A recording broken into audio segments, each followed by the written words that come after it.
이해훈 기획예산처장관 후보자 낙마에 따른 정치권 여진이 계속되고 있습니다.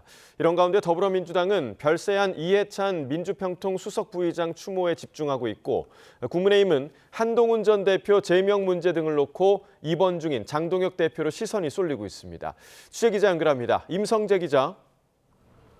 네, 국회입니다. 네, 어제 지명 철회된 이해훈 후보자를 두고 여야 공방이 이어지고 있죠. 민주당은 청와대 이해훈 후보자 지명 철회에 이재명 대통령이 고심 끝에 내린 결정을 존중한다는 분위기입니다.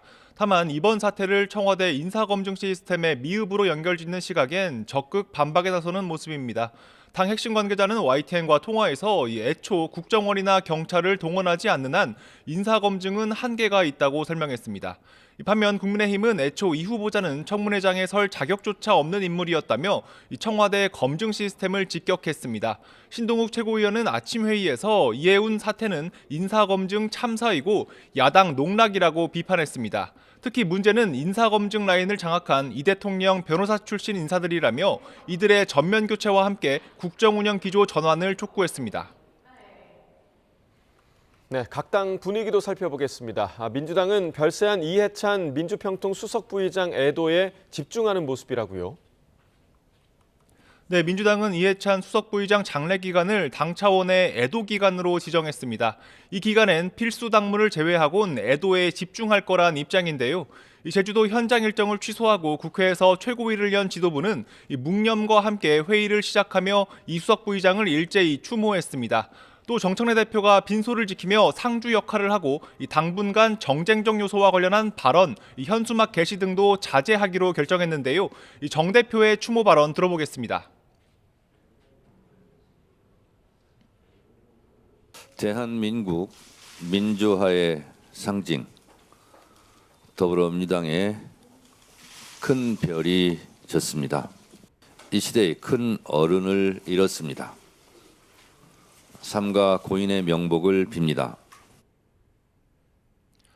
다만 정 대표가 추진하는 조국혁신당과의 합당 문제 등을 두고 당내 갈등이 계속될 가능성도 적다는데요.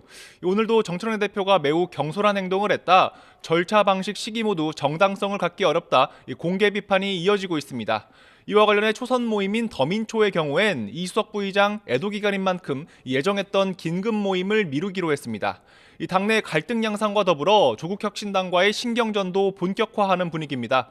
어제 민주당 조승래 사무총장이 민주당이란 큰 생명체 내에서 이 혁신당의 DNA도 잘 섞이게 될 것이란 입장을 내자 이 조국혁신당 서왕진 원내대표는 이 민주당이 흡수 합당론으로 해석될 여지가 있는 말을 했다며 이 본격 논의 시작도 전에 오해가 형성된 데 대해 강력한 유감을 표명한다고 말했습니다. 네, 이번에 국민의힘 상황도 짚어보죠. 장동혁 대표는 단식 중단 뒤에 건강을 회복 중이죠? 네, 장동혁 대표는 단식 후유증으로 오늘도 병원에서 안정을 취하고 있습니다.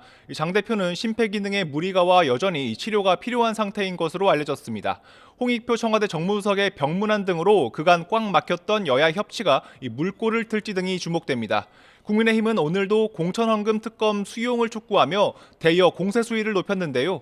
송원석 원내대표의 아침 회의 발언 들어보겠습니다.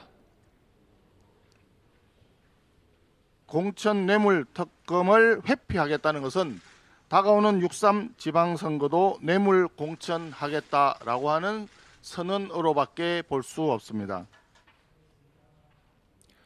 오는 29일 최고위원회의가 될 거로 보이는 장 대표의 당무 복귀 시점도 관심입니다. 이 한동훈 전 대표 제명 징계 의결 문제와 맞물려 내용의 불씨가 또 커질 가능성도 배제할 수 없기 때문입니다.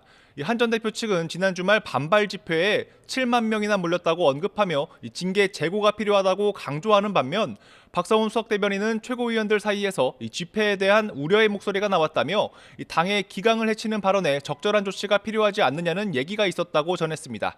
지금까지 국회에서 YTN 임성재입니다.